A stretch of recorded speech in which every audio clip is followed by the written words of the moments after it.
Food fight. Is it safe to interfere with Mother Nature?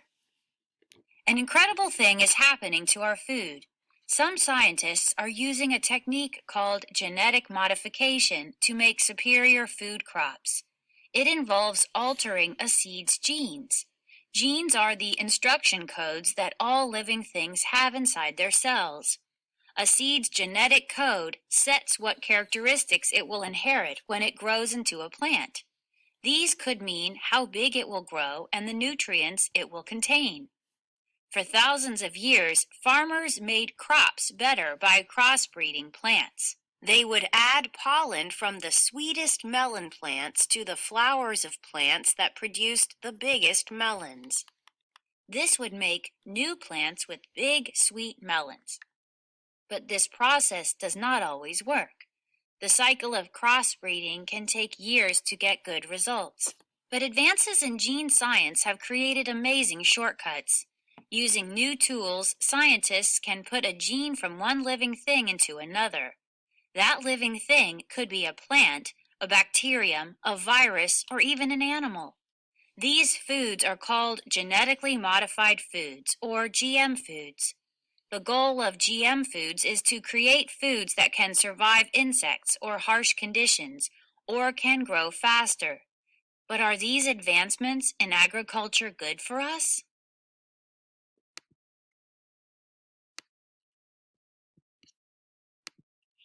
Support for superfoods. Scientists believe the new techniques can create crops with a resistance to pests and disease. BT corn is a genetically modified corn. It has an insect-killing gene that comes from a bacterium. Farmers who grow BT corn can use fewer chemicals while they grow their crops. That is good for the farmer and the environment. Some superfoods are extra nutritious. Golden rice has been genetically modified with 3 different genes. One gene is a form of bacterium. The other 2 are from daffodils. The new genes help the rice to make a nutrient that prevents some forms of blindness. Superfoods. These foods may seem common, but did you know that the genetically modified versions have special powers? Rice. Rice contains phytic acid. Too much of this acid can be bad for people. A new type of rice has been bred with a low level of phytic acid.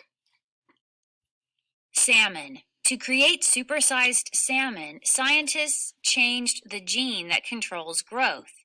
The genetically altered salmon grow twice as fast as their wild cousins. Tomatoes. Genetically engineered tomatoes can be picked when they are ripe and still not bruise when shipped.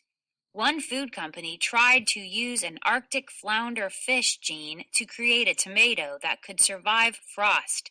The fish tomato did not succeed. Safety issues. Many people have disagreed with the idea that GM foods are a good idea. They worry GM foods will hurt the environment and humans.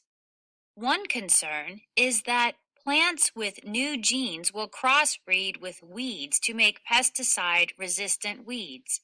Another concern is that GM foods may trigger allergies. Genetically modified crops are prevalent in the U.S., but some people will not buy them because of health concerns. As a result, many companies avoid GM foods, although there is no physical evidence that they are unhealthy. Time will tell. Genetically modified foods have not hurt anyone. Most genetic researchers think that if troubles do crop up, they will be manageable. It is important to keep researching GM foods because these types of foods can better fight the world's chronic hunger problems. Hunger in Africa. MAP key. Percentage of people that are not getting enough food. Lavender, over 35%. Peach, 20 to 34%. Gray, 10 to 19%. Yellow, 5 to 9%. Light green, less than 5%. Pink, not enough data.